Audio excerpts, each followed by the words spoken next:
Saudara-saudari terkasih, apakah saudara sudah memulai hari ini dengan penuh sukacita dan punya niat untuk berbuat baik meskipun kecil? Semoga Tuhan memberkati niat baik saudara.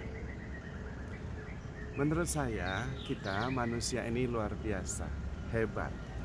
Kita bisa melihat dengan panca indera kita, dengan daya yang begitu luar biasa, melihat, mendengar, merasa, dan kemudian juga bisa berpikir.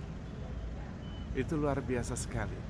Juga bisa berefleksi dan juga bisa sadar. Bahkan sadar ketika berpikir, sadar ketika melakukan sesuatu. Itu luar biasa. Kita juga bisa merasakan dan bisa berempati, merasakan apa yang dirasakan orang lain. Saya kira ciptaan lain tidak bisa. Binatang tidak bisa berempati. Manusia juga bisa merasakan energi, ekspresi, membaca ekspresi. Dan itu luar biasa menurut saya. Namun pertanyaannya, benarkah kita menguasai perasaan kita? Atau kita dikuasai oleh perasaan-perasaan kita? Kalau kita tersinggung, marah, itu artinya kita dikuasai oleh perasaan.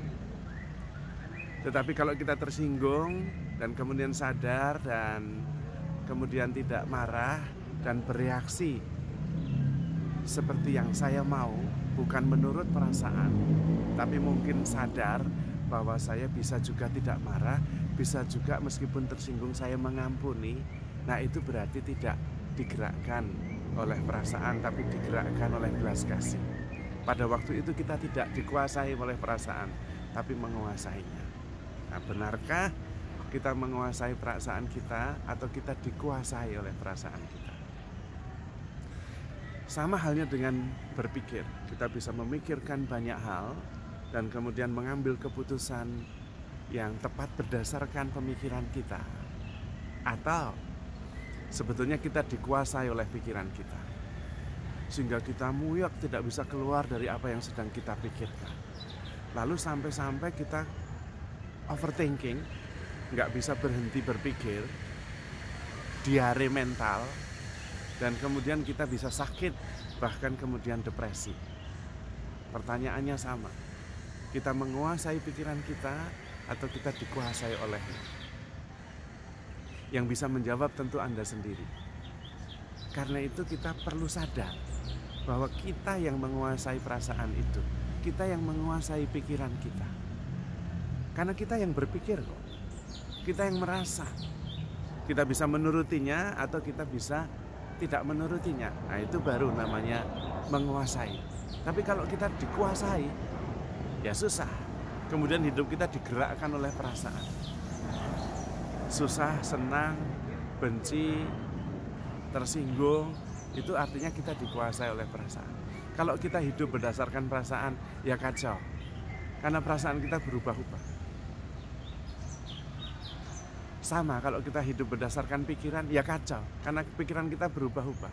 Sehari bisa 30.000 sampai 50.000 pikiran. Bayangkan, kacau hidup kita. Tidak bisa damai, tidak bisa tenang, karena terus-menerus dibombardir oleh pikiran. Nah, kita perlu menguasai pikiran kita. Ada latihannya. Latihannya adalah pertama ajere kontra. Ajere kontra itu melawan dukungan atau dorongan dasar, dorongan perasaan dan pikiran. Maksudnya begini, kalau saya tersinggung lalu saya mau marah, itu dorongan kodrati alami, tersinggung, marah. Kalau kita menurutinya, itu berarti kita dikuasai oleh emosi. Tapi kalau saya tersinggung lalu mau marah, tapi kemudian saya saya nggak mau marah, saya mau tersenyum, itu namanya ajere kontra. Melakukan tindakan yang berlawanan dengan dorongan dasar. Jadi yang seharusnya marah, saya tidak marah. Itu artinya kita latihan menguasai perasaan dan emosi kita. juga latihan menguasai tindakan-tindakan kita. Pada waktu itu kita tidak reaktif, tetapi responsif, proaktif. Kalau reaktif itu otomatis, jadi tersinggung marah. Nah, itu artinya kita dikuasai oleh emosi dan kita bersifat reaktif. Maka sebetulnya pada waktu itu kita menyerahkan kendali emosi, pikiran dan diri kita, tindakan kita pada orang lain. Yang memegang tombol yang membuat kita bergerak itu adalah emosi, pemegangnya adalah orang lain. Tapi kalau kita ajra kontra, maka kemudian kita tidak mengikuti perasaan.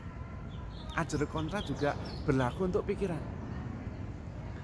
Kalau misalnya pikiran mau memikirkan yang negatif-negatif, berprasangka buruk, kemudian berhenti, nggak mau, stop, saya nggak mau memikirkan hal itu, saya mau mikir yang positif. Ada kok yang positif, ada kok yang bisa disyukuri. Nah, kemudian ada shifting, ada perubahan dari yang negatif ke positif. Itu namanya ajra kontra. Tidak mengikuti gerak pikiran, tetapi mengendalikan apa yang harus dipikirkan. Nah, kemudian disitulah kita lebih percaya diri. Ajra kontra latihannya. Latihan yang kedua adalah istirahat. Jadi kalau kita lagi muyok mikir sesuatu, bergulung-gulung seperti bola salju, berprasangka buruk, lalu kemudian berkembang menjadi sakit hati, tersinggung, lalu melihat semua keburukan yang lain, stop, istirahat. Nanti, saya mau muyoknya nanti lagi, sekarang saya mau istirahat. Nanti muyoknya 1 jam lagi. Itu artinya kita menguasai pikiran. Karena kita bisa istirahat kok. Tidak harus mengikuti pikiran. Dan nanti sesudah 1 jam, anehnya tadi sudah lupa, tadi mikir apa ya ini, wah tapi kuasanya, cengkeraman pikiran udah tidak seperti semula. Nah, istirahat itu penting. Juga lagi marah-marah, wah lagi marah-marah, lalu kemudian istirahat nanti marahnya 1 jam lagi. Lalu tarik nafas, istirahat, mikir yang lain, lalu melakukan sesuatu yang lain. Nah, satu jam kemudian saya mau marah lagi, udah nggak ada, energinya sudah hilang. Nah, itu artinya kita menguasai perasaan kita menguasai pikiran kita. Ada latihannya. Dan kalau kita bisa seperti itu, hidup kita lebih sadar. Karena kemudian kita mengerti dan sadar ketika saya lagi marah, saya ajra kontra, saya istirahat. Ketika lagi muyek, saya ajra kontra, mikir yang lain, istirahat, tidak jadi muyek. Kemudian hidup kita bisa kita arahkan berdasarkan pilihan-pilihan sadar, bukan saja mengikuti gerakan dorongan kodrati alamiah. Pada waktu itu kita berlatih.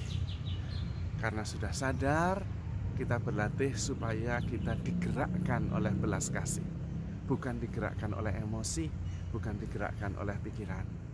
Maka kemudian hidup kita berdasarkan cinta kasih, bukan berdasarkan perasaan. Hidup berdasarkan cinta kasih, digerakkan oleh belas kasih lebih membahagiakan, lebih stabil, lebih damai. Dan kita mempunyai kekuatan besar. Karena sebetulnya kekuatan kasih itu adalah kekuatan Allah sendiri, tak terbatas kuasanya. Apalagi kita sadar bahwa kita tidak sendiri, kita selalu bersama dengan Allah yang adalah kasih. Kalau kita mengasihi dengan kekuatan Tuhan. Karena to err is human, to forgive is divine. Memang melakukan kesalahan itu manusiawi, tetapi mengampuni, mencintai itu ilahi. Dan ada daya ilahi dalam diri kita, yaitu daya cinta kasih itu, yang sebetulnya adalah kodrat sejati kita yang sebenarnya. Karena kita diciptakan secitra dan segambar dengan Tuhan. We are created in the image of God, dan God is love. Maka sebenarnya kita adalah kasih itu sendiri. Dan kalau kita hidup berdasarkan kasih, kita sungguh-sungguh powerful, damai, bahagia, penuh syukur, dan selalu berada di dalam Tuhan. Karena barang siapa mengasihi, dia mengenal Allah, dia ada di dalam Allah. Maka saudara-saudari terkasih, mari kita berlatih menguasai pikiran dan menguasai perasaan dan hidup berdasarkan kesadaran akan kasih Tuhan. Jadi saudara-saudari terkasih, handle yourself with care because you are loved. Tuhan memberkati.